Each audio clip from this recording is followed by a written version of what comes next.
When you talk about how you spread good with other kids, and you also talk about the pain that you've been through, do you think like helping the kids, helping the community, that helps you ease the pain and forgive yourself for things you've done in the past? Absolutely. They've all helped me way more than I've ever helped them, Mhm. and they'll never know it.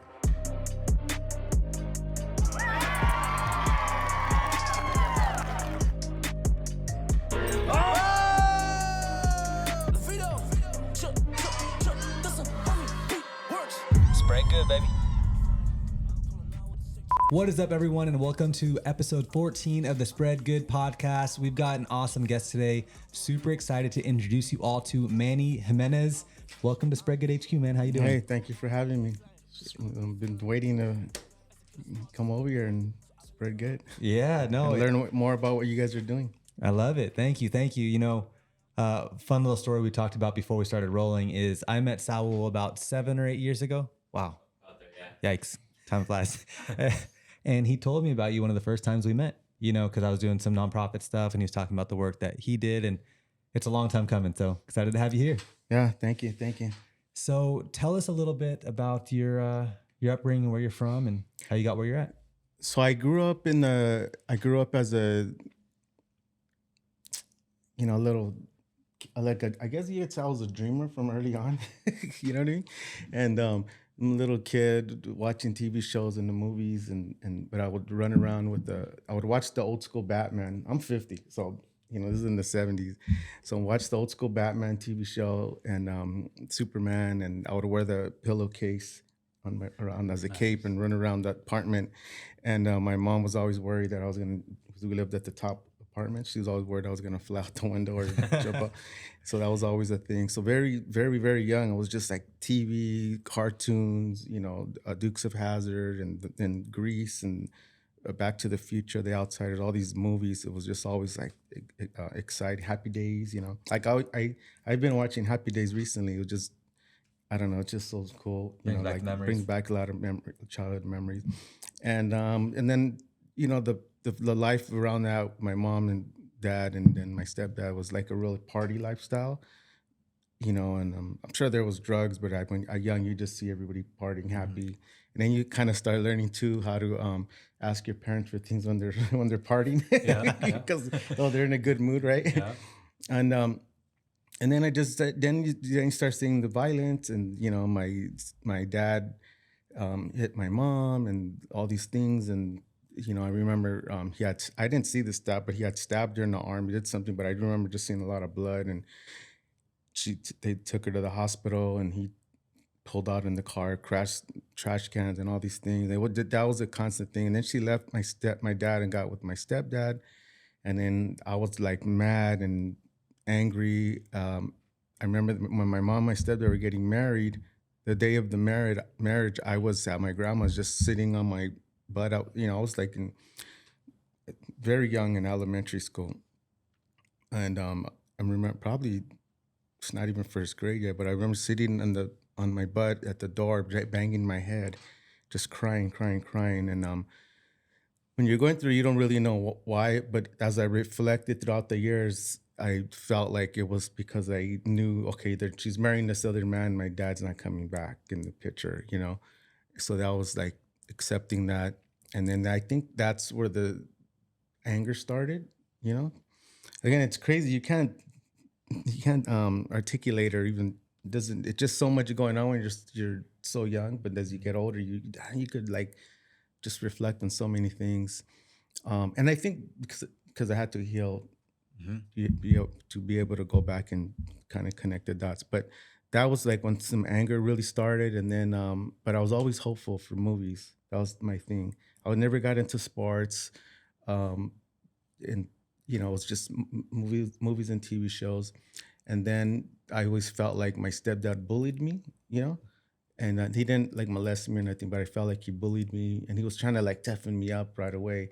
And then I felt like he took my mom away because he would like, you wash your own clothes, you do your own, like but he was trying to teach me how to be a man, But I was just like, I just started like yaying my dad from the early age, like yaying my dad.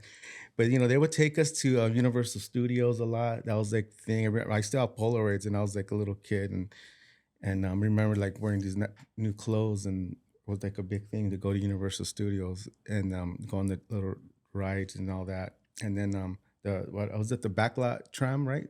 And I remember that. And then those were like some cool times, you know. Happy But that memories. happy memories. But again, they got so pushed back because of the anger took over, and then I went into I just got into like you ain't my daddy, you ain't my don't tell me what to do. Then I got caught up with skateboarding, no breakdancing first, and I was like dedicated to breakdancing. I loved this into the old school KDY AM where you record the radio next to the radio. It just had all these old school tapes. And then the cardboard boxes, and then I did the skateboarding thing, and I was into skateboarding and Tony Hawk, the whole thing. And then I got into again, the anger was always festering up. I just rebelled, didn't want nothing to do. Listen to my stepdad. I was like, when I get older, I wanted to hurt him really bad, you know. But then I got caught up in the gang stuff, and he started telling me about, you know, how he started schooling me about even the gang world. Like, oh, sometimes you could get arrested for even if just hanging out, even though you don't have to do anything. He used to tell me all these things, and I used to like, whatever, I don't want to hear nothing you have to say. But so I got caught up in that, and then I got caught up in the gangster life, kind of It's almost like it's like a seduction, right? So it's like you're bored and you're this hurt kid and you're hanging out with these other hurt kids, right? And you're like, hey, let's go for a joyride, or we, you know, like plus two, like in junior high and all that, I was like kind of like this loner kid or whatever, and you get I got bullied like this big. I remember this big kid used to bully me all the time, push him in the hallway, like really like twice my size, and I got so mad, and I was like, you know, like meet me after school. You know, of course I got my butt kicked, but I stood up to him and he stopped bullying me. So I knew, you know, so with that, and then my stepdad, and then you're hanging out with these other kids. You're like, you know, and you're like, nobody's gonna mess with me now. And then we're going on joyrides and stolen cars, and you're not thinking about hurting the people's property and nothing of that. You're just like, it's fun, it's a joyride. And then like, well, now you're in this gang, and now if you go from not being able to get a girl to you could get girls, you know, it's the way it is. They like the bad boys and all that. So now you're like, there's parties. I mean, you know, like you have all this stuff at your, you know, at your, you know, that you have access to that you couldn't have access to before.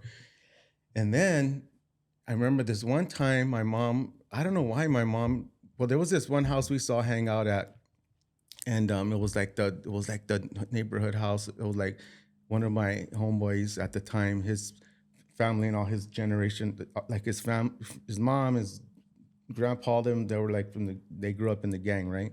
And we kind of moved in the area.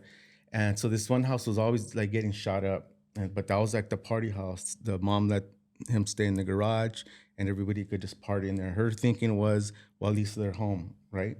But the house was always known just for it was getting shot up. And then I had set up this party with some girls and this and that. And I was kind of like producing. I didn't know it at the time, you know, getting the girls and getting this and getting everybody together. But my mom said, she just had a feeling. She just goes, I have a bad feeling. Don't go to the house. You know, stay around here. And I'm like, you know, I was still on that. I know everything. I'm young. You know, I was like 16, 15 at the time. I'm like, I don't need to hear nothing. I'm going. And then we picked up another friend, and his grandma was kind of telling us the same thing. You guys shouldn't go. You should stay over here. And then another third person told us that same night, hey, why don't you guys stay right here? You don't need to be over there. You know, and then I was just like, I didn't want to listen. I had the blinders on, and I went and picked up a friend.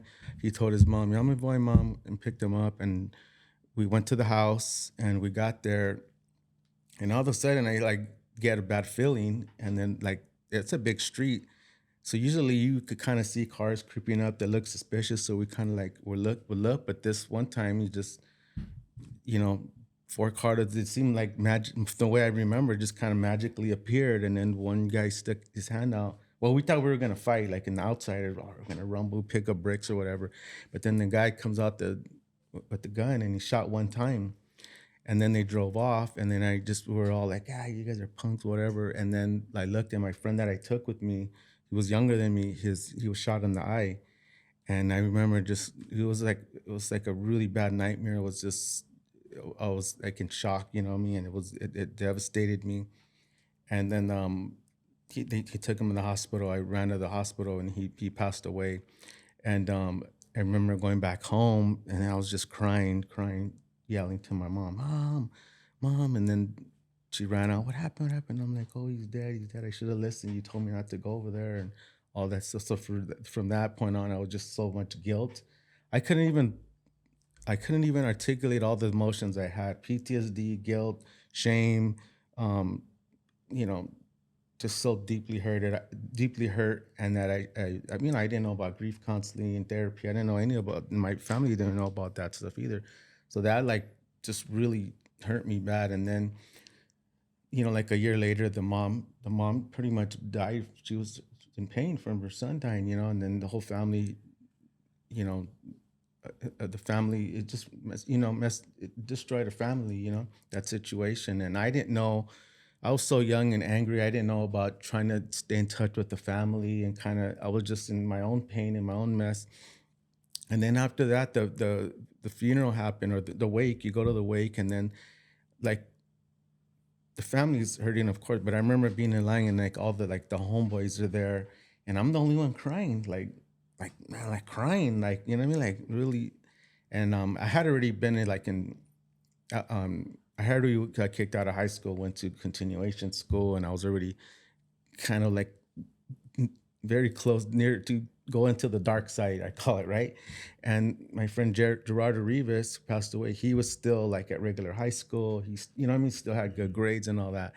And he just was like, just went along for the ride. And so then that happened. And then at the funeral, I'm crying, nobody's crying. Then we go back to like there's like like a little reception, but it's like the hood one, right? Back at the same house where he died. And all the homeboys are there, and everybody's laughing and partying. Where's the drugs? Where's the girls? And then I'm like looking at everybody like, man, like what the heck did I sign up for? I'm completely destroyed, right? And then I remember there was like one of the homeboys that was a little bit older. He came in and talked to me outside, and he goes, "Hey, I'll give you a pass right now, man. You could leave right now. I know you're down and everything." Because there was a group of us that were all friends. Some of them, when that happened, when Jerry died, there's a group of guys that just disappeared, and like they just didn't want no part of it. So when this guy's telling me this, hey, you could get a pass, you could leave, I just was like, nah, F that. I'm just too angry. I want to handle that. I want to. And then, but again, as I got older, I look back, and really it was like fear and pride, right? Because what do you like? That was my moment to get out of that, because then more people died. So I got deeper in that, and then there's more betrayal, and now you're in it. And then I became, or like I had these street mentors teaching me how to be, do bad things to do it good, to do it well. And then I became a good criminal. And it's embarrassing to say, but that's what it was. Because I had the whole thing about being disciplined, about everything. I want to be the best skater. I want to be the best break dancer. And I was like, okay, I'm going to be the best gangster. I'm really going to go in and learn this thing. And that ain't going to happen to me. I'm not going to let no one hurt me like that again, and all that. And then, and it just kept happening. It kept happening. And then there was all this betrayal. And then, but the whole time with all this dark stuff, movies kept me hopeful. You know what I mean? Like movies, it was always about movies, I mean, it was so cool. And then they were filming my cousin. I remember my cousins telling me, oh, we took because, I knew Michael J. Fox from Family Ties. But my cousin's like, oh, they're filming back to this movie called Back to the Future at Whittier High School. And we got to meet Michael J. Fox, and I'm like, oh, that's cool, But remember, I still loved movies. Like Nico's like my little secret, and I had to really tell a lot of people. Like my mom knew. My mom's the one that actually, it's crazy because I look back and I cherry pick things from my parents and different mentors and friends, right? And my mom taught me 3 things that I live by today, and my stepdad. But my mom was like, she introduced me to TV and cinema, like I Love Lucy and Frank Sinatra and Elvis and Jack Nicholson and all these, she loved the Oscars and just that whole thing. And then about helping people. She was always about helping people. And so it kind of drive me nuts, all of us. Like, why you let all these people stay at the house? Why you always giving rides? Why you always lending money? And then they wouldn't pay her back. We would like, see, why you lending the money? And but she was always helping people, you know. And then also like my instincts. She taught us young, like always follow your gut instincts. You'll never go wrong. And she would tell me like, hey, this one homeboy of yours and this. It's like, don't trust him. I'm like, that's the homeboy. That's the Yep, homeboy. What are you yep. talking? Years later, something. I'm like, man, how did my mom know? Yeah, she knew life experience, you know. And then my stepdad would tell me stuff like, you know, he would always tell me this thing called figure it out, like some type of thing around the house. And I was like, just help me do it. And he's like, no, figure it out. And then that whole thing, like I said earlier, like, oh, wash your own clothes or do this and wash, like, just like to this day, like I know how to do all, like, you know what I mean? I could just start all over from scratch. I know how to survive basically, you know, and it's thanks to them, you know? And, so yeah, so now, you know, Back to the Future came out, it's a mega hit, right? And I'm like, so they're like, hey, they're filming, my cousins, because they live by, they're like, hey, they're filming Back to the Future Part 2. And I'm like, oh man, tell me where I'm gonna be there. And again, when my mom was young, she used to take us through downtown LA and we'll see the big movie trucks. And I was always like, it's still exciting to me. And so I go to, and now I'm like straight up gangbanger, just ready, willing to die for that stuff. I go to visit the set of the.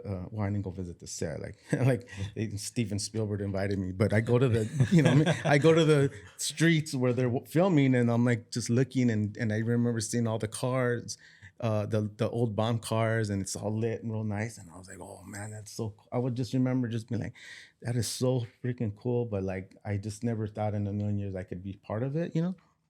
And then it was the scene where they shoot up the house, and then the principal comes out, eat lead slackers.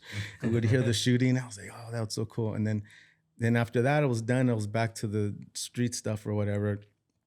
And then after all the betrayal, you just like you get like you pretty much it's like you run out of gas. Like, okay, my heart's not in it no more. Mentally checked out.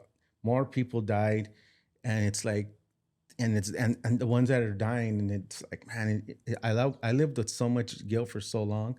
Some of the people died were younger than me that I jumped in, you know what I mean? So that's like you're just adding all that, man. It was, and then I was torturing myself with that for years and years and years, and I would have to go face somebody's mom, and then I remember crying to one of my friend's moms and telling her, I'm sorry, you know, I'm sorry, I'm the one that got your son jumped in. It was, man, those are hard times, man. Those were really hard. And then I had to move forward, and she said, oh, I forgive you, don't worry, you don't worry, you know. And I didn't forgive myself for many years, you know. And but I just kept pushing through, and I saw, since I was younger, man, like since all those times, I always felt like, and I don't mean this in an arrogant way, but I always felt like there has to be something more. I know I'm special. I know I'm meant to do something more. This can't be it. I used to just like, I don't even think I've ever voiced it to anybody because I don't want to get laughed at or whatever. But I used to think that there has to be more than this, you know. And I used to joke around to my mom, and my stepdad, or my mom mostly. I was like, oh, you guys must have found me in a trash can. Like, I don't know what the heck, you know, like my thinking was just, I don't know. I just felt like in my heart I was meant to do something, and I didn't even know how to process that, or like I said, I didn't even have anybody to tell that to, but I just kept going, you know what I mean? I just kept going forward. And luckily, with all these dumb things or bad choices I made, there was a few good choices I made. One of the good choices I made was I never got caught up with drugs. And I believe it was because what I seen it do to my parents, to my dad. My dad was a heroin addict, and I seen him, you know, being homeless on the street. And even though my real dad left and everything, I've never had no hatred towards him. I don't know why. I knew that what he did to my mom and all. I just never had hatred towards him. But when I took it out on my mom and my stepdad, all the anger that I had that he left, and I blamed them, you know. So when they started going to therapy and stuff, and then I was thinking like, why did I felt bad about taking my friend to that party dying. They're like, well, you didn't take him to set him up. Why did you go? And I was like, well, I didn't want to be at home. I didn't want to listen to my family. And why didn't you want to listen to me? Because I was angry. You know, I just didn't want to listen to nobody really. But as I went through all that, and then I'm checked out, I'm in the gang stuff, and then it's like, man, I'm done with this stuff, man. And then in the early 90s, I got arrested for something I didn't do. And I was like, man, my stepdad told me that was going to happen. Right. Like, how did he know? And I get arrested, dude. And it was like, dude, it was on Christmas Eve, bro. Like, my ex-wife was like 4 months pregnant with my daughter. And it was Christmas Eve. I remember going to pick her up, and I was just like real cocky. And, I remember I had a gun on in the car, like stashed really good. And the cops came into. I was always like, whatever. I was eating and just like, and you know how, and Saul knows how I feel about littering. But I remember just eating right there, just throwing the papers, whatever, and just I was just a little a-hole. And then the cop, that of course brought the cops' attention to pull up on us, right? And like, hey, I'm like, you ain't got nothing on me. And after he gets me, next thing you know, he pulls out the handcuffs. I'm like, what the heck? He pulls out a flyer, got a picture of me that I was wanted. I'm like, what? Oh wow. Yeah, so it was Christmas Eve. They took me in, and I was like, I was gonna pick up my ex-wife and take her to my grandma's and do the cool Christmas thing. And I was like, that was it. I was in jail, man. Like I was like 4 months fighting something I didn't even do. And again, luckily, my instincts and I didn't get high, so I would read all the paperwork, all the transcripts. I'm like reading my case. Like this is like they don't have anything. They're just trying to get us to take a deal. So I was just really, and then me and my crime at the time, they took us to Norwalk Court, and they in the streets they call it no walk because nobody usually walks out of there. But I remember and now she's getting bigger and bigger, pregnant, right? And I go to court, and the guy, the AD, I was gonna say. See, I got them freaking mixed up, DAD. But the district attorney or what is the public defender come in, and they look at both of us, and they're trying to offer us a deal, and I'm like, I just kept saying no, like I'm willing to go all the way. And my friend, he took a deal, and he said, "What about you? I'm not taking no deal."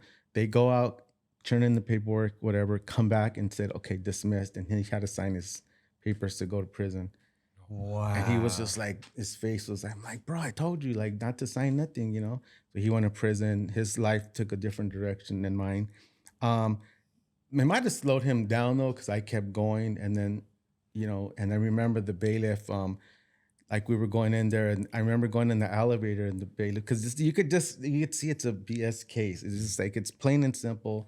They're just trying to get us on something, and the bailiff, I'm in the elevator, and this older black bailiff, he goes, hey man, I believe you're innocent. And he goes, but think of all the stuff you got away with. And I just remember hearing, I'm like, damn, man, like, what am I gonna say to that? You know what I'm saying? Yeah. And so it just kept going forward. I got out, and I'm like, I'm praying, oh God, help me get out of this. But I was still kind of arrogant, where like, I'll get out and do it again. Or then I'm like running from the cops. I remember hiding in a pigeon coop all night because the ghetto bird's coming, and whatever. And then you wake up when you hear people going to school or whatever, and like, oh, and then you're like, oh, I got away. And then you're telling a story, like you're telling this cool story to the young people. And then, so you're at it again. And then after all that, all the betrayal, everything, and then it's like, man, I'm done with this. But like, there's no, like in the military, there's honorable discharge and dishonorable discharge, right? So that's kind of the same thing with this in the streets for anybody that wants to get out of that. You can't just be done. You can't just leave. Well, you can, but you have to do it. You have to be sincere about it. And it's really, you have to be mentally strong. So I didn't know this. That's what I teach now. That's what we all teach with working with young, especially young gangbangers. It's all up. There's a saying in the streets called ain't no half stepping. And it's an old school Big Daddy King song as well. And what happened was you can't say, oh, I don't want to gangbang, or I'm gonna be a family man, but then you fight with your girlfriend and you come back and be in the hood. Like, if you're gonna be a family man, go be a family man. Or you're gonna be a working man or go to college, you gotta go and be done with it for real. And then people will leave you alone. But when you do the back and forth thing, that's what the guys don't like. So that really wasn't really, I mean, I knew of that because I told guys, hey, you got to pass, just go be a family guy. And then sometimes they would come back and want to be like a weekend gangster. You just can't do that. So I knew about that. So I just knew, like, when I was going to, like, say retire or whatever, there's like, I have to be sure and have a plan and be doing something. Like, you can't just be there sitting around. I'm not gonna gangbang no more, but I'm gonna still do robberies. That's the same thing. You're still doing crime, you know. And then so I was just like done, and then I get arrested for it's a longer story, but I get arrested for something I didn't do again. This is now the late 90s. Now that I'm emotionally, physically, I'm just like, not physically because I'm still in it, but emotionally and spiritually, like I'm just drained and don't want nothing to do with that life anymore. I get arrested.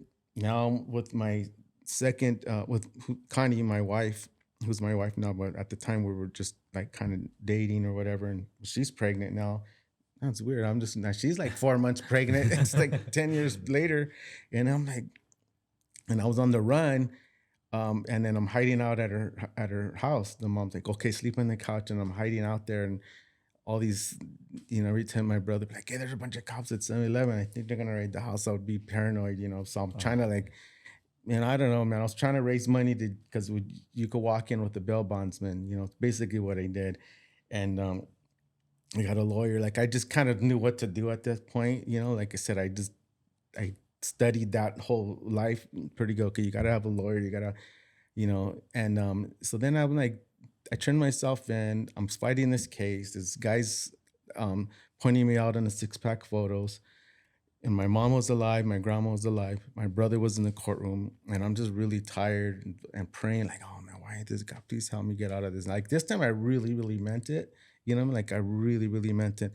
And the guy said, he's a gangbanger that turned, he's an informant now. And he's on the stand pointing everybody else out. They even flew him in on a helicopter. And so he pointed, my attorney's just like, oh, they picked you out of a lineup, out of a 6-pack. It's going to take a miracle for you to get out of this one. So I was just like, okay, I'm going to, and I knew who did it, to be honest. Like I knew who did it. And it's like, and the guy wanted to turn himself in. I'm like, nah, that's the way they go. Then we're both going to be in jail. Like you got to wait, and that thing the bailiff always said, always stuck with me. And so I just was fighting the case and it's like, all right, I'm going to go do the time and that's it. But then the guy, so he's pointing out everybody and he gets to me and he just says, oh, no, I think I made a mistake. I was like, man, it was like slow motion movie, man. It was really very, very powerful. And he looked at me, he goes, no, I think I think it's not the guy. I think I made a mistake. And then the DA comes up, this lady, and she's like, are you sure? Did they threaten you? Are you scared of them? And now I could see the photo. I'm like, oh man, it's me when I was like 16, all skinny, I had gained some weight or whatever. And then he goes, no, the guy that did it looks like him in the photo. And I'm like, oh, that makes sense. Because like I said, I knew the guy who did it. And then she's like, are you scared? And he's like, no. And then the judge, he butted in. He's like, no, he ain't scared. He pointed everybody else out with no problem. And he's like, so then my lawyer just ran with that. Hey, based off of the testimony change, I want to ask for a dismissal. And they dismissed the case. And he said these words. He goes, Mr. Jimenez, I have a hunch you were there, but I can't hold you on my hunch. And then, man, it was like slow motion, dude. And he's like, okay, case dismissed. And I was just like, dude, like a beam of light hit me, you know what I mean? And I just hit my heart. I'm like, I'm done. And then, I just left that and I'm like, basically, I was like, it gave me the guts to say, screw it, man. Look, this is my only shot. If I stay, I'm guaranteed dead or in jail. The guarantee, that's 100%.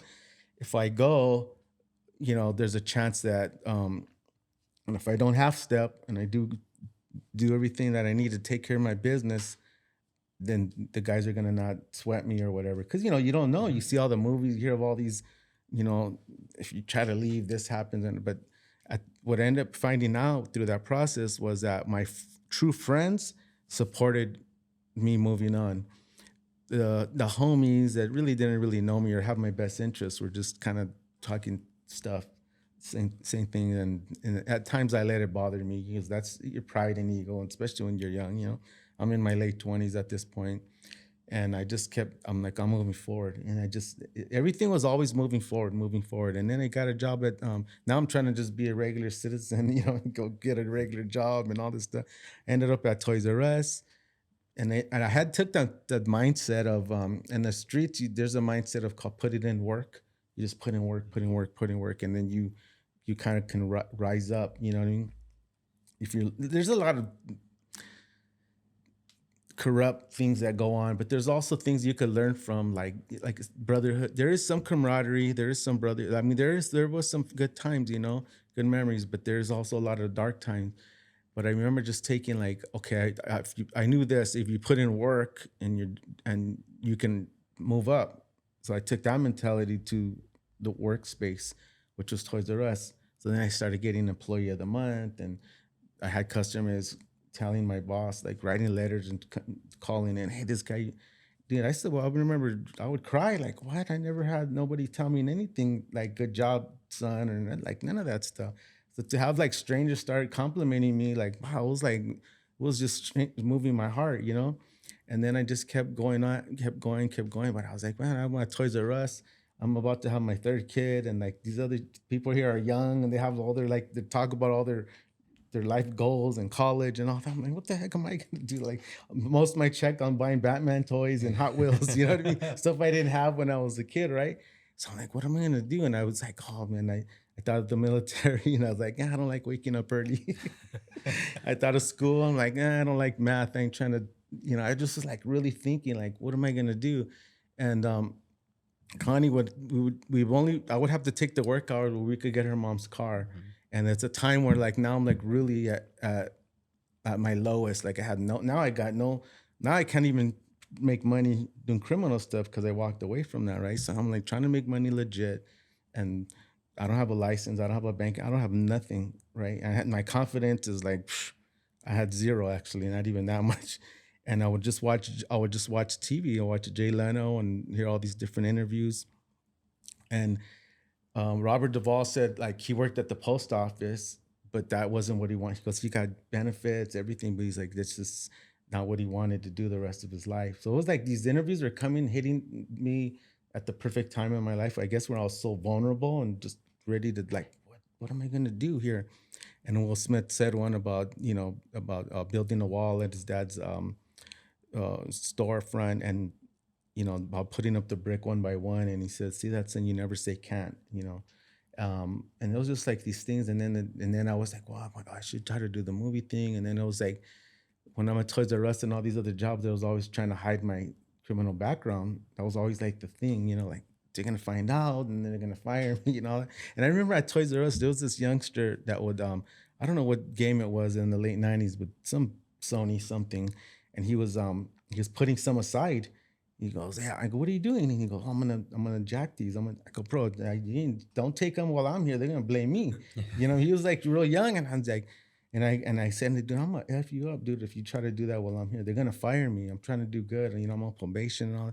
And he's like, he got all scared and he didn't do it. But like then they were gonna promote me at Toys R Us, but then they never said nothing. So I'm pretty sure they were gonna put me in the electronics. Yeah. But like, yeah, we got to run a background check. And I was like, oh man, I'm going to get fired. So I never got the job, but I never got fired. So I just think they liked me and just left me where I was at. But so I'm starting to watch all these things. So I started thinking like, I'm going to go to the movies. They're going to ask for my background check. And I just thought like, oh man. So I was still kind of fighting that. And then the one interview was like Quentin Tarantino, because I knew of Reservoir Dogs. I loved the movie, but it was like, anybody could take Hollywood takes anybody. And I was like, oh man, I gotta do it. Like I gotta do it. That was it. I gotta do it. So I told Kanye, we gotta get your mom's car. Remember this, no GPS, no internet. It was straight big old Tommy's guide, and just kind of figuring it out. And that's when like the skills that my mom, my stepdad taught me, kind of street skills. You kind of blend everything that you've learned in your whole life, and it's like I gotta put it to work. You know what I mean? And going backward is just not an option. So it's like, drive me to Hollywood. And literally, I just drive me to Hollywood, drive around the block until I come back out. Like, we'll find a movie set. I'm going to jump off and just go around the block till I jump out. And I just kept doing that. And we just kept getting rejected. And like shushed away, And then finally, a guy gave me a number to a casting company called it's called Central Casting now, but it used to be called Senix Casting way back in the days. And it was like, you call a phone number, the guy gives me the number, and I remember going home, called, and they're like casting, and I'm like, oh, I want to be an extra, and they're like, and then remember, this is after months and months of just trying to get to a car and figure out, let's go drive around Hollywood and downtown LA, And then we're like hanging out in Hollywood now. Now we're going to the Manchester Chinese Theater. We've seen Titanic, and I just want to be around it. And like I gotta get like, dude, it was like I'm doing it. It wasn't like no, I don't know what happened. It was a switch. It's like there's not going to be no doubt. It was like I'm doing it. I'm gonna figure this thing out. And then now I'm like, I got the number to the casting company. I call. I go sign up, and it'll go a long process. And I ended up at my first job was at Universal Studios, full circle, and I'm an extra on that. And I remember getting in there, seeing all the free food. And I'm like, oh, because I'm used to like these jobs where you have to take your food and the lunch truck comes and all that. And then now I'm on set, and I'm like, oh shoot, this is cool. I'm gonna do this the rest of my life. And I kept going and kept going, and man, I could keep talking. I don't know, you guys are just talking. It's awesome, man. To just hear your story. It's so cool. And doing the extra work. Do you remember the first show? Like what it was? Oh yeah, it was called Deep Impact. Okay. Yeah, Deep. I still have the voucher for it. I'm gonna post that soon. That's cool. And so you started doing extra work. You started getting in. So did you quit Toys R Us? Were you doing both? How did that work? I was doing both, and I was trying to, but I told my boss, I'm like, she was super cool, and she's like, I'm trying to do this movie thing, and I was even on probation, and still, and I showed him the vouchers, and I took a basically on something else. I took a drug brief for somebody else, but I took it and I told the guy, and they gave me probation, right? So I remember going to the probation officer, like, oh look, you're never gonna get a dirty test from me. That was not my thing, but whatever. Tell me what I got to do. So I was like having to pee at these random hours, go over there, but I was showing them the vouchers, right? And all these people were doing these dirty tests, trying to be sneaky and take pee in and all this stuff. And I was like, and so they were getting caught too. So they were making me look good. I was just going in, and I just started slapping those pay stubs. And then I was supposed to be on it for, I don't know, maybe over a year, but he's like 4 months passed. The guy's like, get out of here. He kicked me off because he saw that the pay stubs mattered and the vouchers. Like, so that was just, I took that off. So I was trying to maneuver the probation and Toys R Us. And then 1 week I used her mom's card. It was like, man, it was a whole, man, I don't even, thinking about it, it's crazy. How'd you make it happen, huh? Yeah, man, that was like, I mean, pretty much every opportunity there. I mean, I could have been like, oh, you know what I mean? Like, oh, well, you didn't just get all, I'm gonna go back to crime. I mean, you know what I mean? But I just kept going. And then, so I got on all these extra jobs, and then someone like, they needed lowrider cars. I don't know. I just felt like this thing's in our backyard. How come nobody told me about this sooner? That was like this easy. It was because it wasn't really that hard. Once I had the guidance, once I had like, oh, just do this and this. All right. Well, how come nobody? Then I need to tell more guys. Like, but I need to tell people about this. Like, this could save lives. Ultimately, save my life, because without that, I was still had a bunch of issues. I would have ended up beating up the manager. A different manager. There was one guy. You know, what I mean? I would have eventually got in a fight or something because I would have been miserable. I was still. But when this thing came, it lit my heart on fire. It got my adrenaline going. I was like, oh, this is cool. This is it. And so I just kept doing that, meeting other guys like me. And then one of the guys I met was Noel G, and he was just starting out, and we just started like, you they say you attract what you are, you know what I mean? And I started attracting people like that around me, where they're like, I don't know, I guess I was a natural leader, they tell me, you know what I mean? I just like, hey, come on, let's do this, But now it's like, I was doing that in the streets, but now I'm doing it like on the movie. And so we had that, so we started building that camaraderie. It was all this friendship and this kind of hanging out and being cool. And then then Noel's career starts taking off. He's, he plays, I think he played Hector in the Fast and the Furious. I think that was his name. That's where they got the Hector joke from. But so we're all on the set and we're helping them get cars, and we're in and then this one of the main scenes, we're like, cops. We get in the car and take off. I'm like, man, we had to do that a whole bunch of times. I'm like, oh, we all had enough practice doing that in real life, So it was like, I can't believe we're getting paid for this, you know what I mean? And then hanging out with Paul Walker, rest in peace, was pretty cool. And Paul Walker would hang out with all the background, and he would play catch football with my brother and stuff. He was just like, that was really cool. I remember we were going bowling and everything, and they took care of us in that movie. And then it just became, so it was always about just helping people. The thing that my mom did, like just helping. It was not really like, want to do a business and all that. It was just helping people, helping them. Like, they don't ask you. It's free food. They don't ask you if you've ever been convicted of a felony. Do you say that to like a homie? Like, where do I sign up? You know what I mean? That's it. But through all that, a lot of us weren't healed. A lot of us had all these. We had, even though, like, say we weren't really doing crime, but we had a lot of bad habits, a lot of unresolved issues. Some of it was like unresolved. Like the IRS or child support or whatever. So some of the guys would get this big old check, and then half gone. And they're like, hey, dude, you owe child support. Like, you got to go back over there. I mean, well, first I had to go do all that for myself. And once I did, I was able to show them, oh, this is how you do it. Right. And so then telling guys, like, again, learning myself to kind of like, okay, someone does something to you on set. Say it's a security guard, somebody, like, you can't, there's no waiting for them in the parking lot and beating them up. Like, I've thought about it. I've cussed a couple of people out. And again, this is like 20 something years ago. That's not who I am today. But there was times where I did, and I cussed some guys out, and they were very rude and very disrespectful. And, and I just, but one guy apologized. He looked me in the eye. I told him, I threatened him because he embarrassed me in front of a lot of people.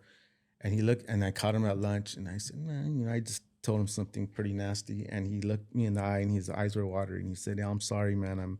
My brother-in-law died this morning. Been a jerk to people all day. And then I just like, oh man, I'm sorry. And I started learning, like, everybody's going through things, and it's not personal. And, I guess a lot of that just started softening my heart, you know what I mean? And it's like, because you come from the streets, like, nobody, like I said, like, that bully ain't gonna bully me no more, but now you're coming into society, and you have to learn to, like, one is they're gonna apologize. That was what I learned in the movie business. They're gonna apologize, or they're gonna call security on you. It's one or the other. It's rare that someone's gonna say, oh, well, let's go to the restroom then and handle it. I mean, and then if you do, especially now, it's like, I always say, beating somebody up on YouTube or getting beat up on YouTube, both are bad. That you don't want either one. So you just learn. What I really learned is, don't put myself in that situation. Mm-hmm. If you know someone, now you could kind of see, you go on set, or you go, if you go to Walmart or whatever, you kind of scan the area and you kind of know. And again, like, I'm not on drugs or nothing. I'm very, tuned in with my instincts, and I could kind of sense if there's somebody that's bad energy, a person. Yeah. And what is it like, you getting on these sets, but then you started saying you're bringing other people from that life on these sets. Did you feel a sense of, like, I don't know, anxiety or whatnot, like bringing these people on and knowing they might have those bad habits, or how was that managing so many different in the beginning? No, it was just like, bring everybody in. You just open the thing up and everybody shows up. And then they start doing all these things, and you're like, oh shoot, wait a minute. I mean, at the time it was very aggravating, but looking back, it was pretty funny. I mean, there was actors stealing the wardrobe clothes, writing the gang stuff in the trailers, in the restrooms, and one guy showered in another actor's in an actor's trailer. I mean, like, just drinking out of the carton at craft service. Like, what are you doing, bro? Like, like, just like things like, and you could say, what do you do that in your own house? And yeah, a lot of them did, and or being perverted or disrespectful to the women on set, and like, just certain things and there was even times where, like, actors or some of the guys sold drugs to actors, and they thought, hey, I hooked up so I'm like, what do you do? And I remember getting Tony Soprano, and I'm like, what the heck are you doing? Screaming at him. And remember, I'm like the shortest dude in the whole crew, and I'm like yelling at these big guys, like, what are you doing? Like, that's now that they're gonna look at all of us, like, so this is very in the early days where I said, okay, man, what the heck? It'll kind of get like, man, what the heck did I sign up for? And I remember I would, like, vent to different friends and veterans that I had in the industry, and like, bro, what did you expect? You bringing a bunch of homies, like, into the thing, and I'm like, oh yeah, I guess I didn't think it through. But so it was one of those things, though. It helped make us who we are.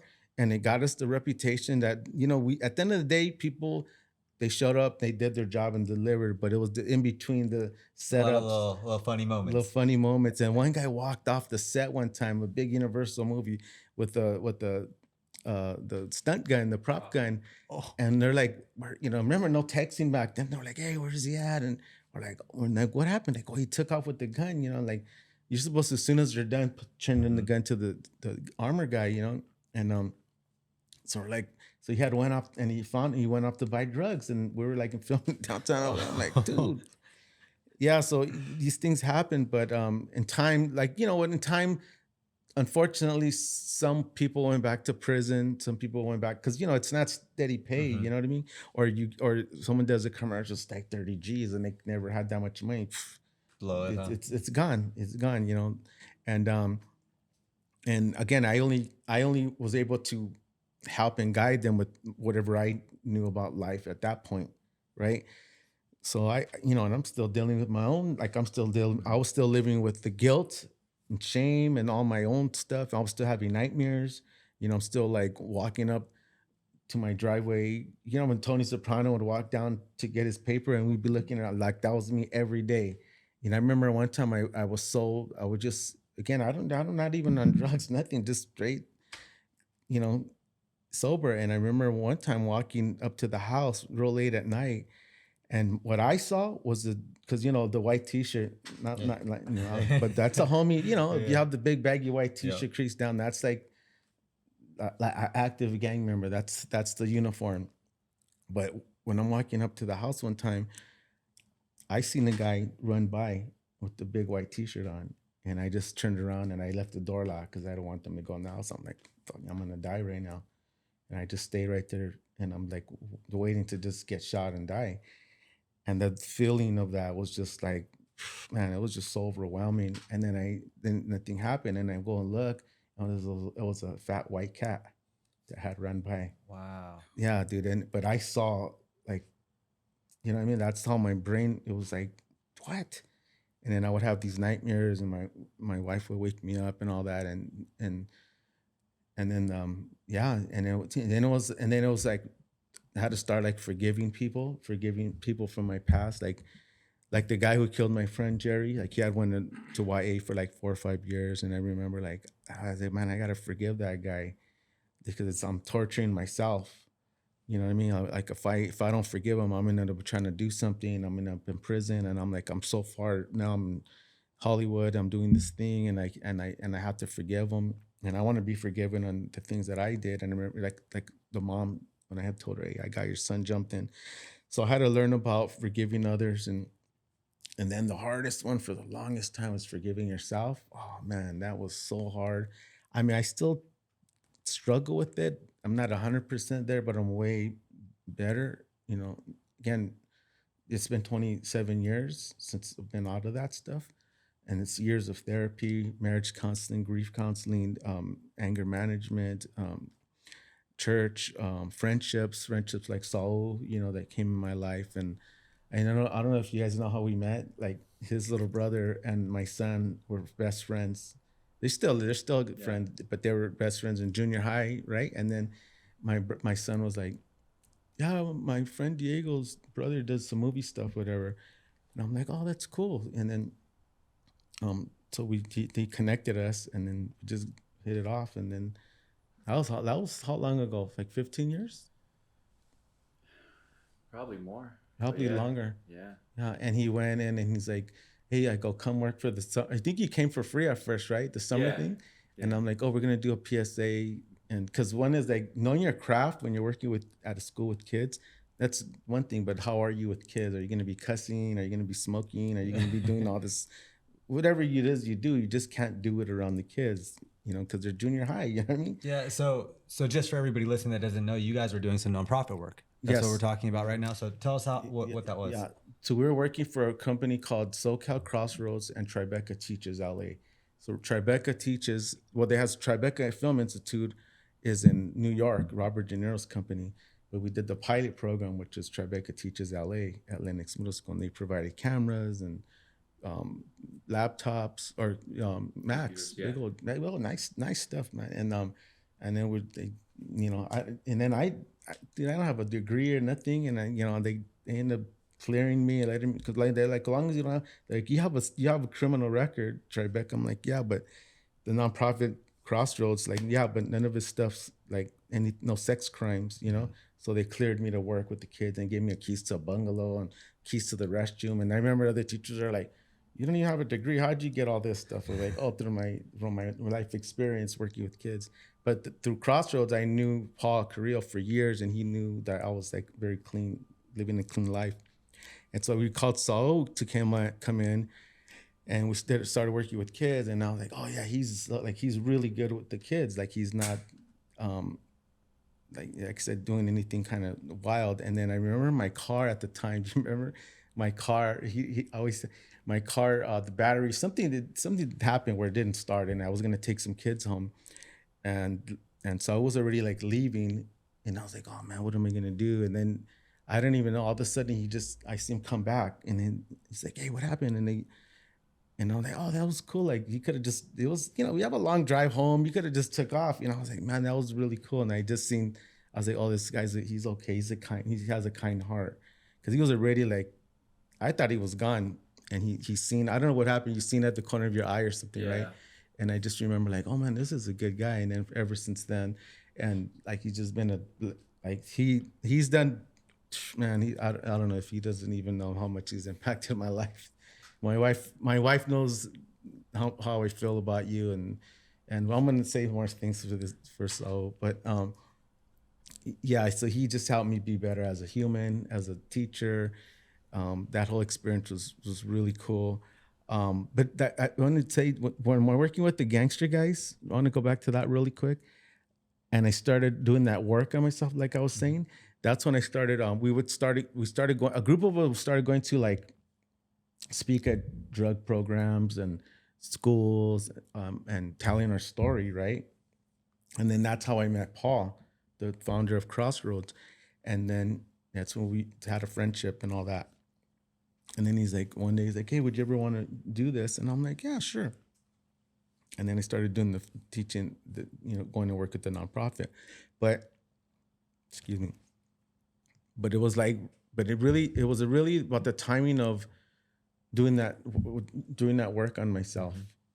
You know what I mean? Like, even like the forgiveness, it was still struggling with that stuff, but it's working. And then now, like, I'm attracting new people in my life, right? People like that are like, just like people like Saul that are just coming in, and they're just helping me be better, and they're guiding me. And I always wanted to write and be a filmmaker, but then I kind of I started, when I'm working with all the guys, I got into the managing them, seeing them in movies and training day and all these things. And ultimately I said, okay, it kind of ran its course. It was like 10 years of that. And I was so stressed out about it. And I remember like, okay, I got to close this now and move on to something else. And which was going to school for screenwriting, and then doing this thing with the schools. And then we met Bobby Moresco, who's the Oscar winner for the movie Crash. He co-wrote it and produced it. And then we did a 3-year mentor. So we took kids to it was a whole cool experience. Like, it really, like, they trust, it's crazy. They're trusting me.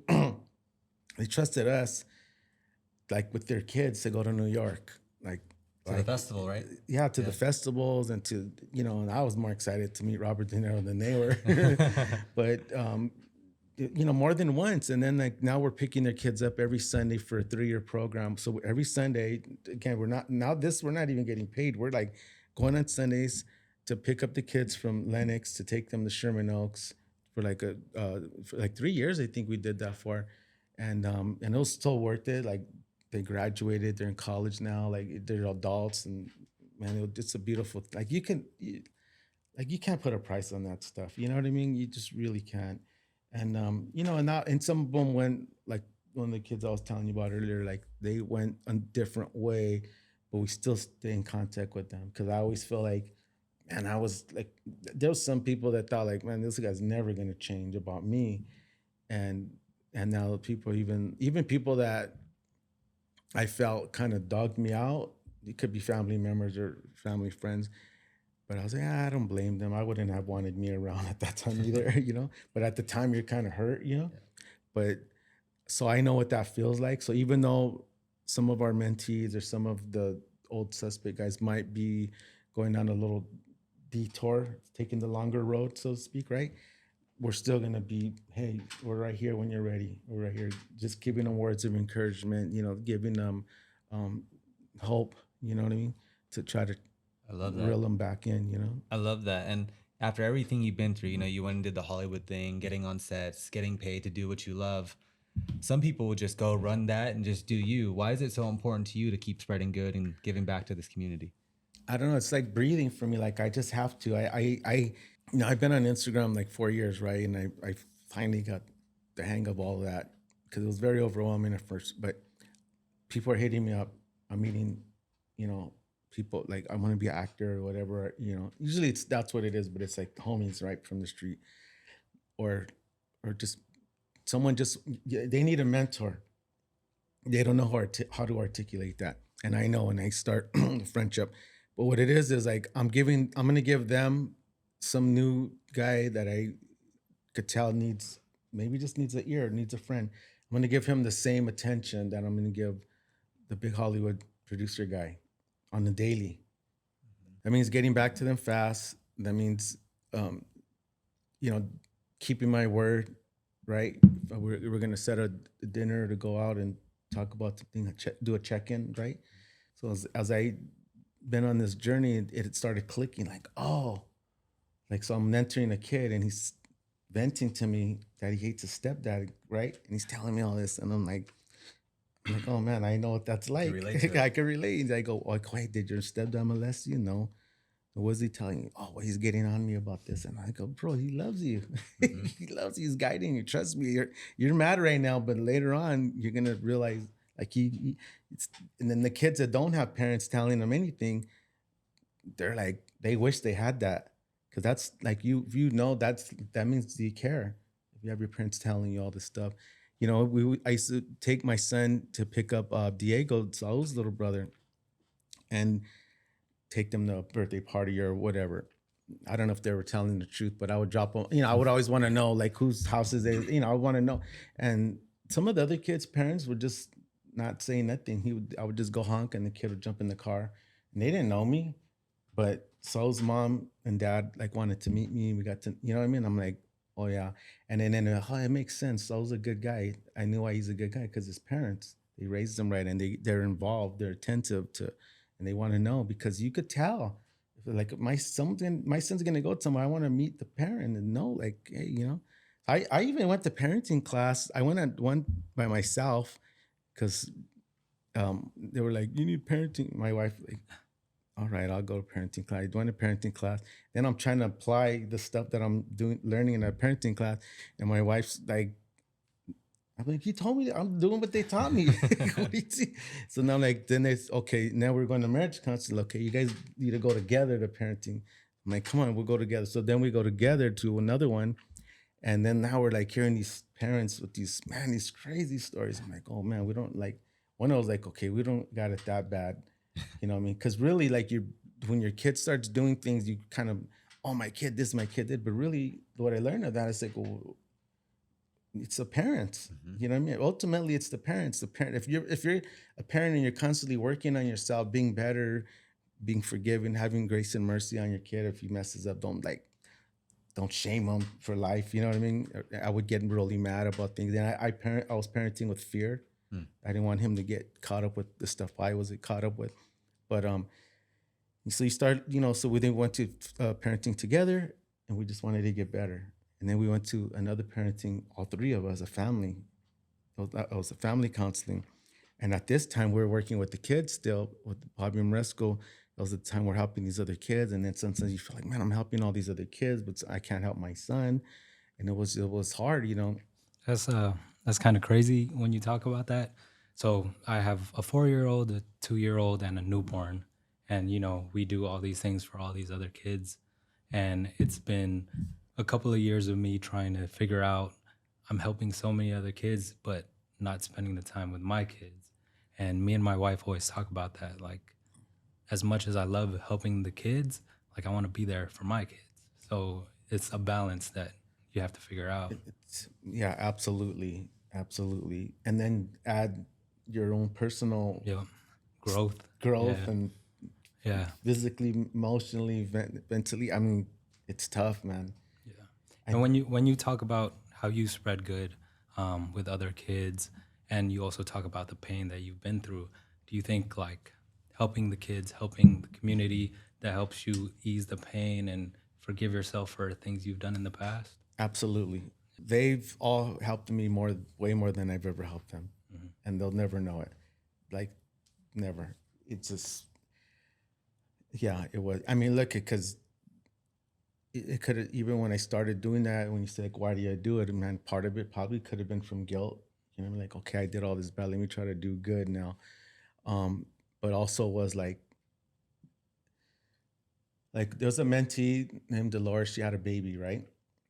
And it was during COVID, and they did the drive-by baby shower. Okay. Drive-by was always like a bad thing from the streets, but so we do the thing. We go visit her, and she's like, "Mr. Manny, I'm so nervous." It's her first baby, and it's weird because we knew them since junior high. I'm like, man, they're grown, and and she's like, "I'm nervous, I don't know," and I just hugged her and I said, like, "I'm gonna give you one thing, just be the parent that you always wanted. That's it. It's really that simple. If you be the parent you always wanted," and that's something that I applied to myself, except the yelling and cussing part. Even though I was in the right, I did it. I would say it the wrong way. But so you know, that's what I was giving, and that's what that's what I would say to you too.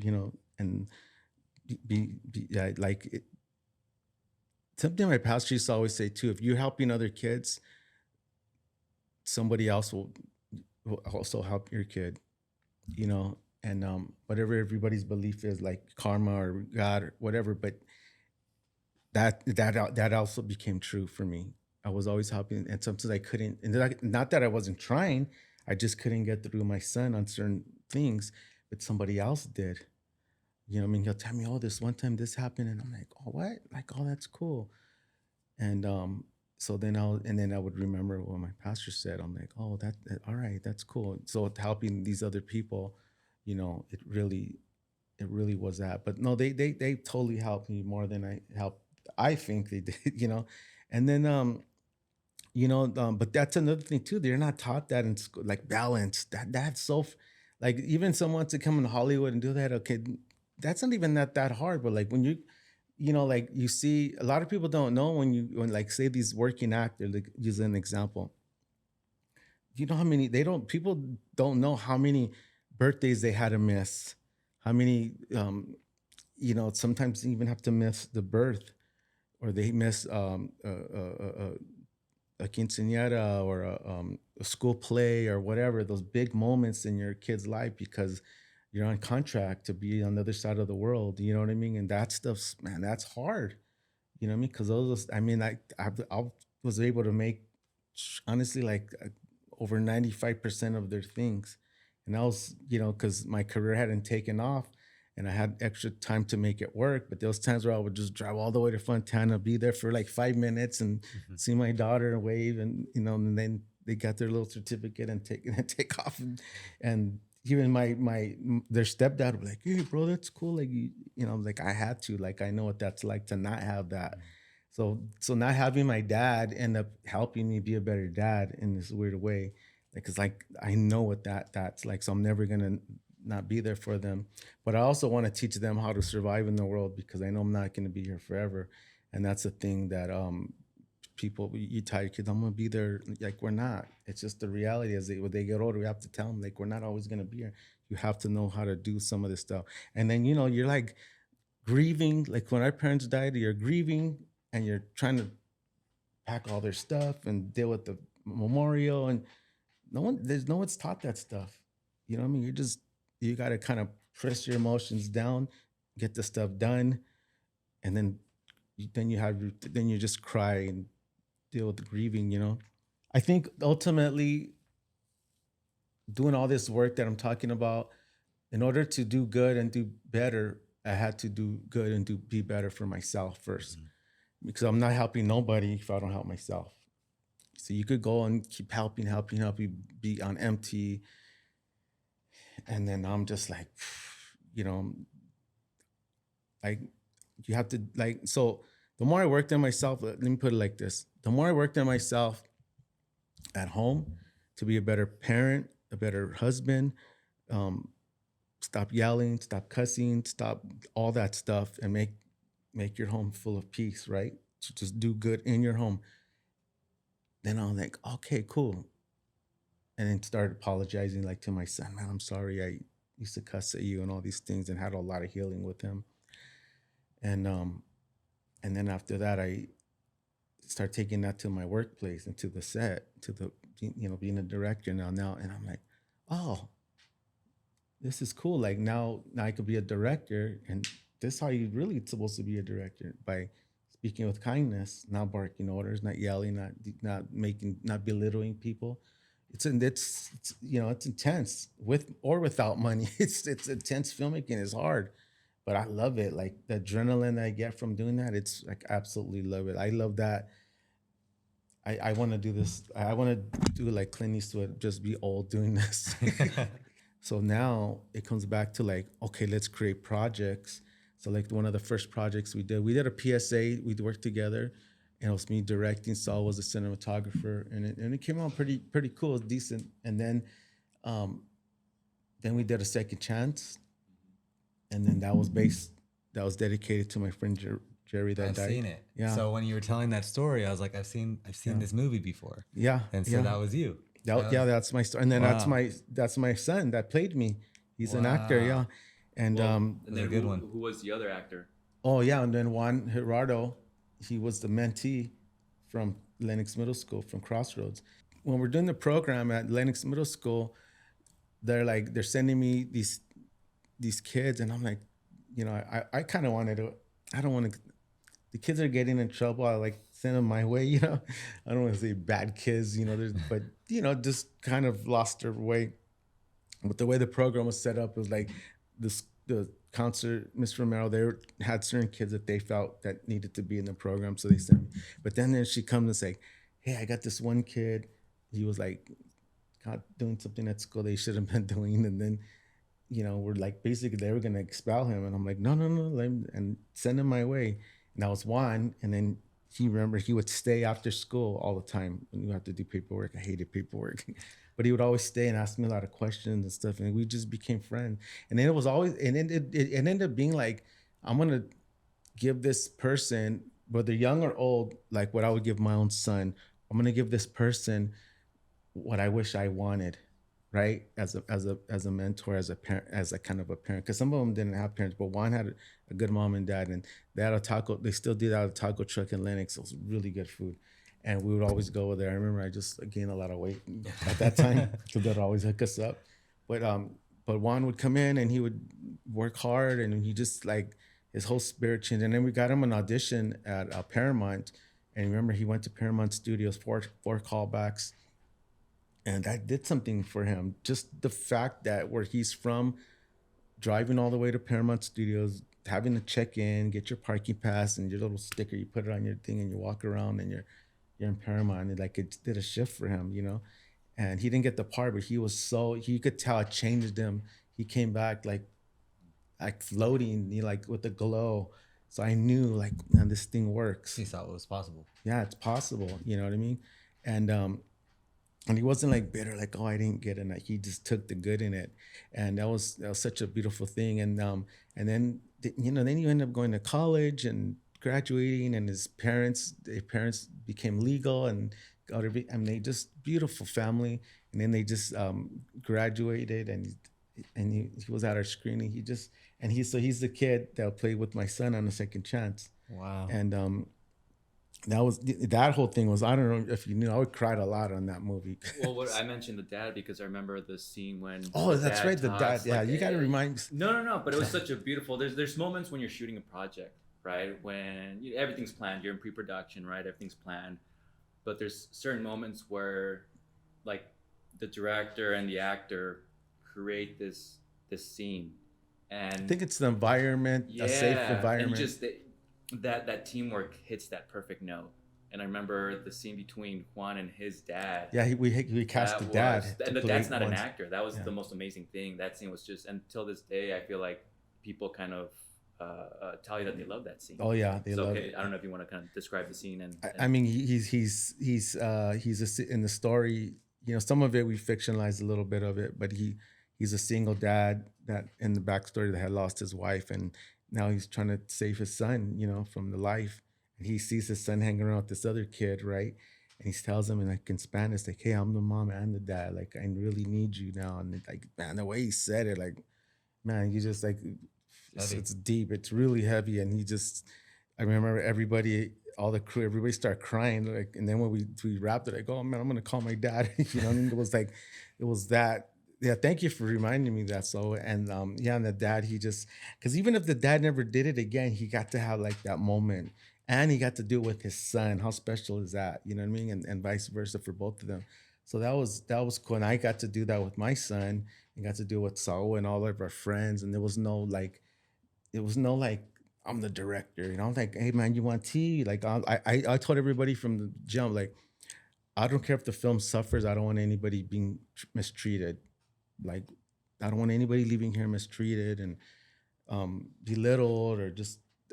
There's no need for that. You know what I mean? If I wanted to do that, we could have went back to the street life. You know what I mean? With all that chaos, but we just kept making that environment and every set that we're in control of.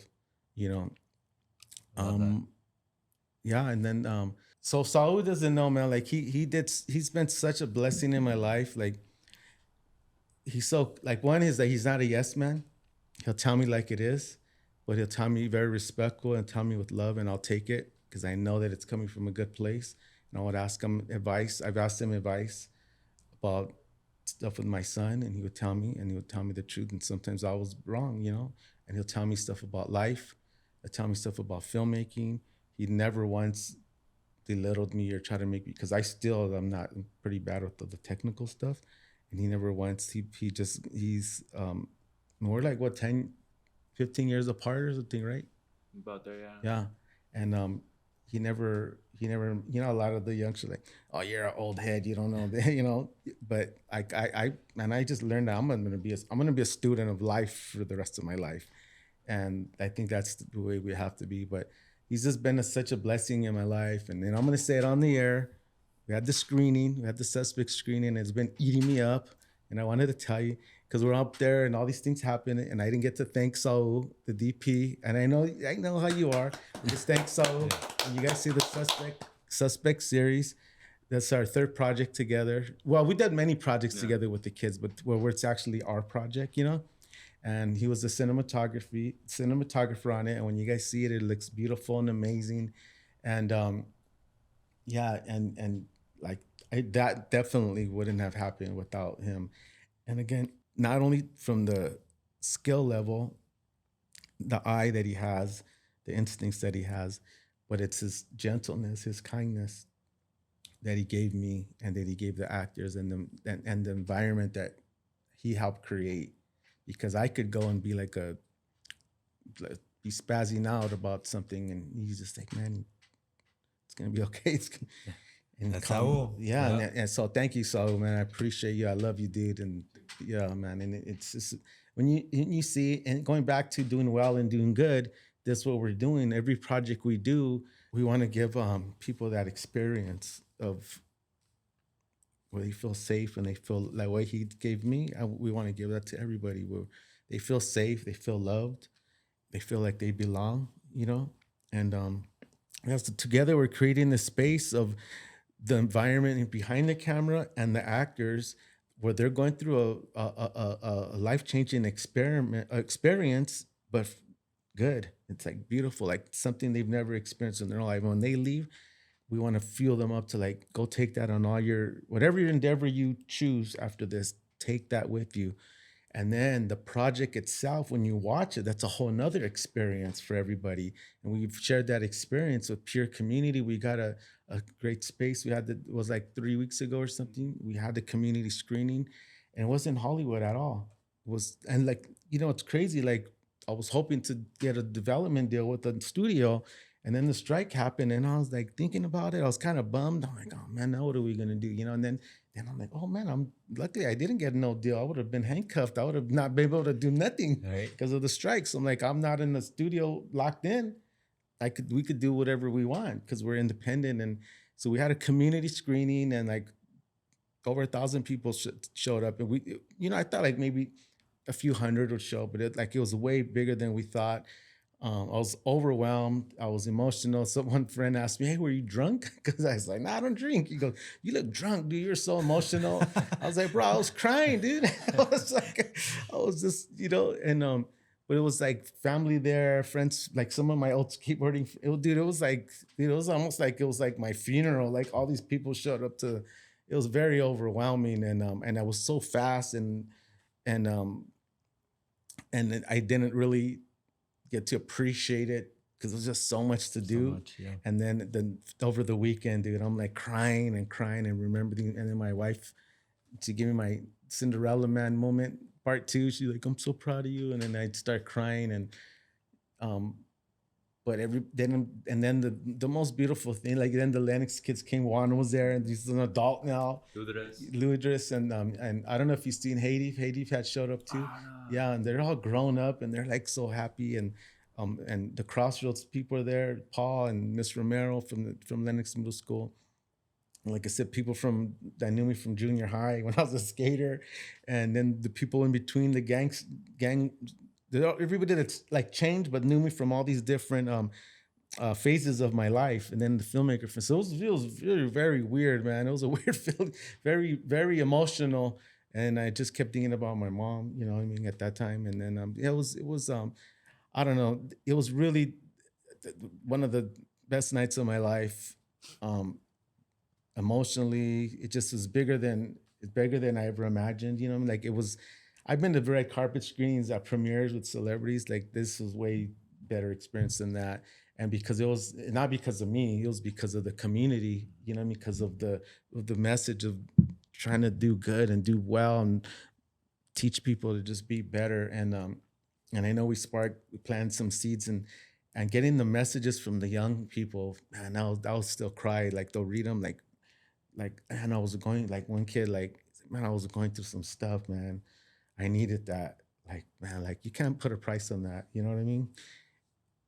Like there's times where, you know, even myself, where there's young people they just don't want to be here no more, you know, because life's so hard. And but then there's like you get some hope. You know what I mean?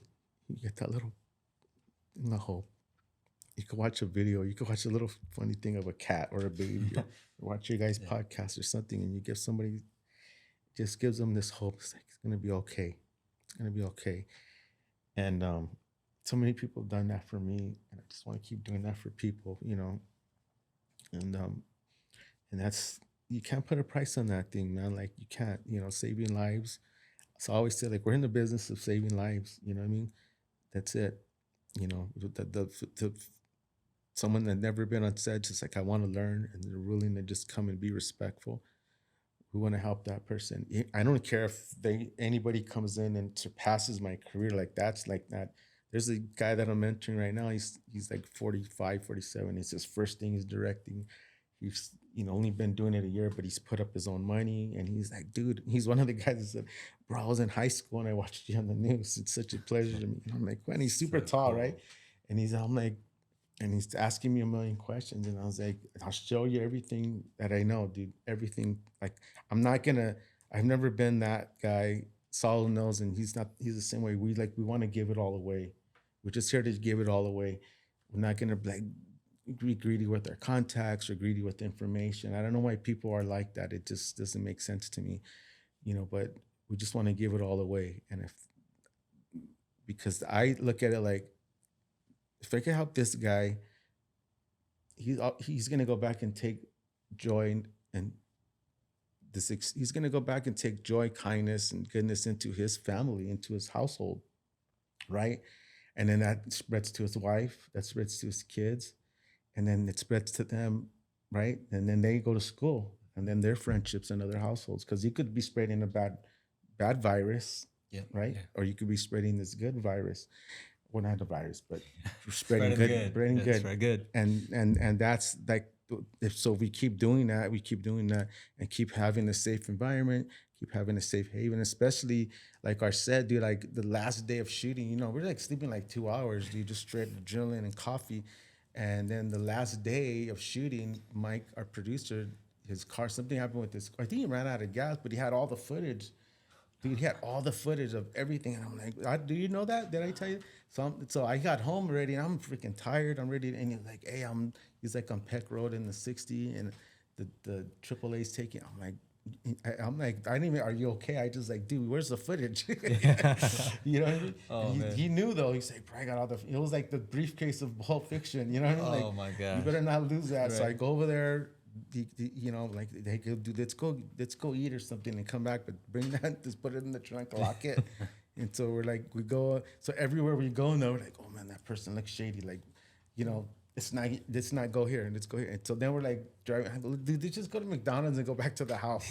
And we'll come drive back all the way over here. And I remember just being stressed out about it. But so after all that, now it's like the morning, because we were all nighter, and I get home, I get in the garage, and I'm finally like, dude, I start crying. I'm in the restroom, and I just start weeping of tears of joy, because I was like, oh, we did it. Like, we created this safe haven. I always wanted to do this, create this safe haven with all these homies and homegirls, where not just them, but just anybody that came from anything, that where there's not nobody like mad dogging or like trying to talk about where you're from or any of the street talk. It was just all about love, positivity, creating art.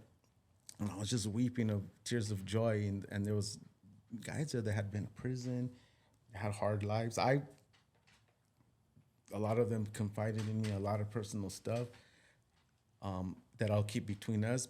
But I knew they were like, man, they were so grateful, and I was so grateful for them, and it was just a beautiful thing. And so then doing the screening, seeing all their work, it was like, I don't know if you guys seen the movie Bowfinger. No, have you seen that? You saw it, yeah, it's about filmmaking and getting it done with Steve Martin's in it, dude, and Eddie Murphy. It's one of the best, funniest movies.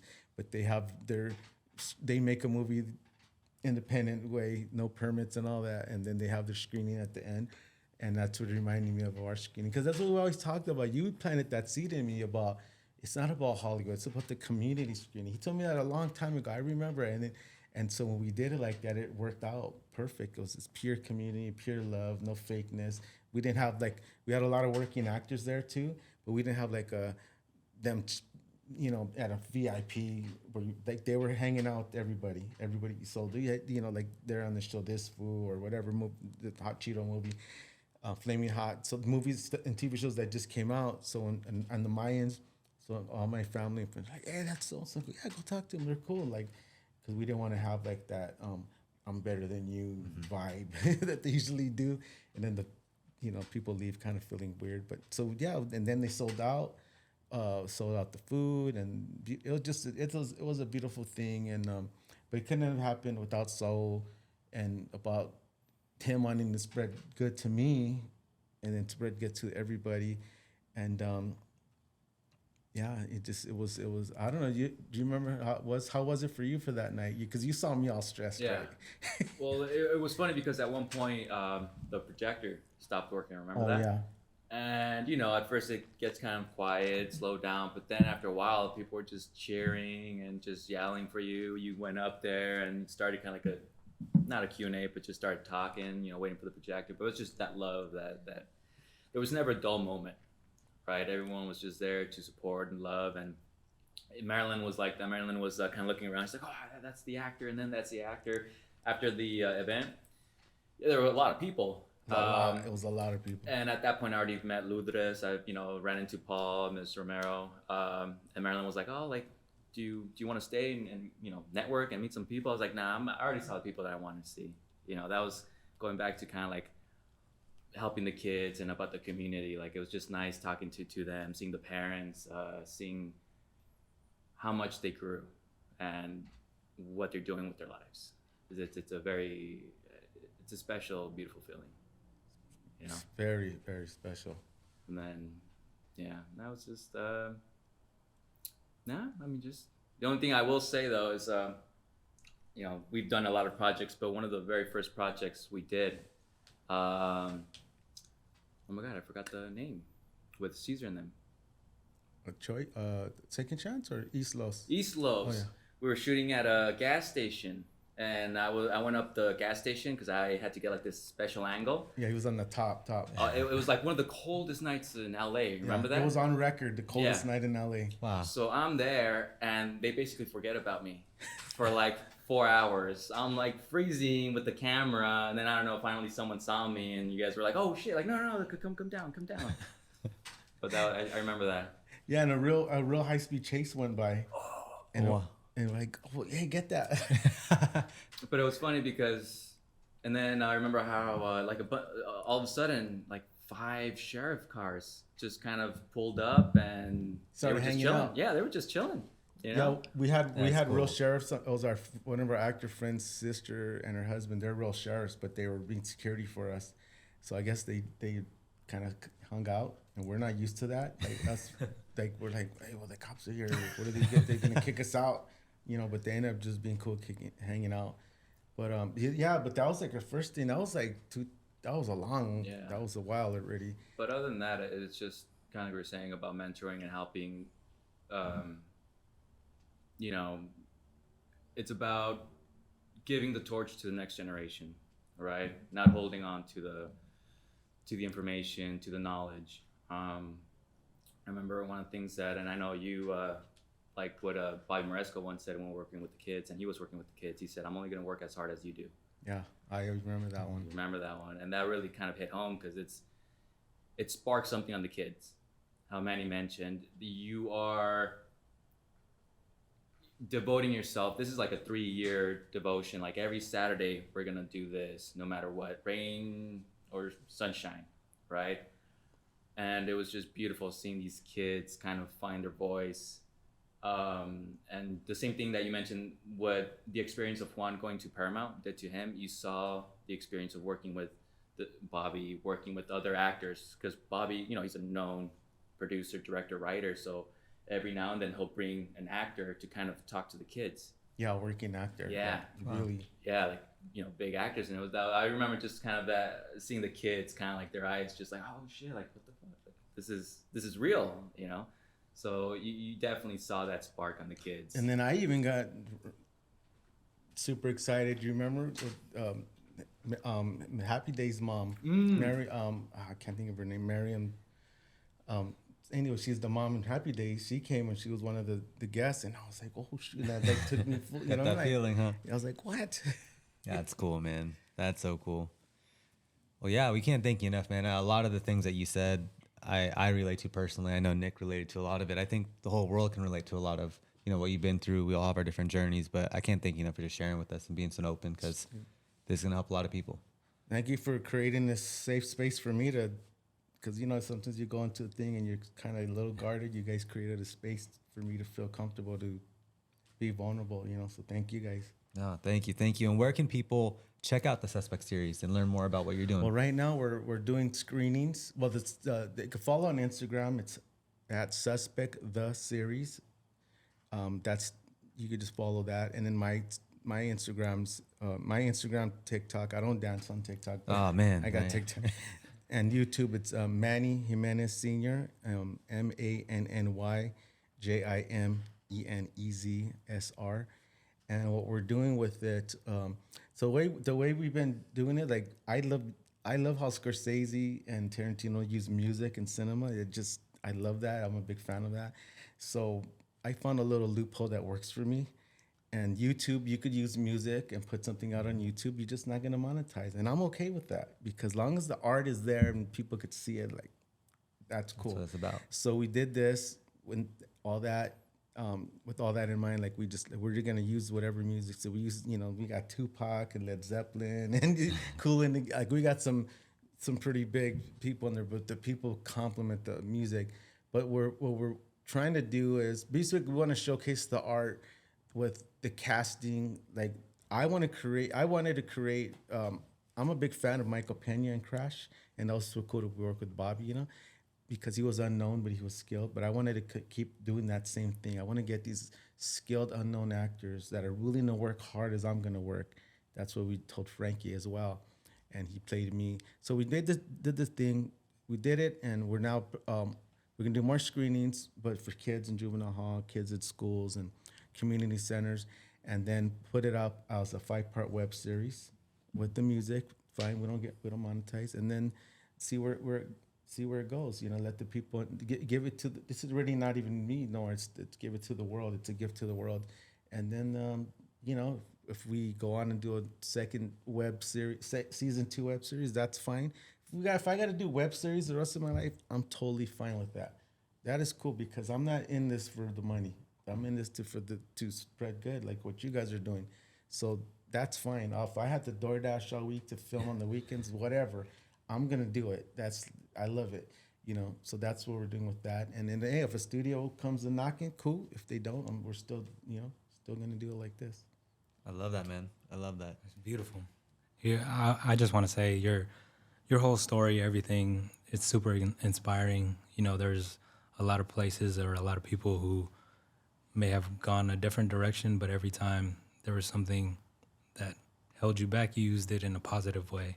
You use all the lessons from your life in a positive way, and I just think you're super inspiring. So thank you for being here and sharing all of that, man. Thank you. Thank you guys, man. For real, man. You guys, this is gonna go big, man. No, This is.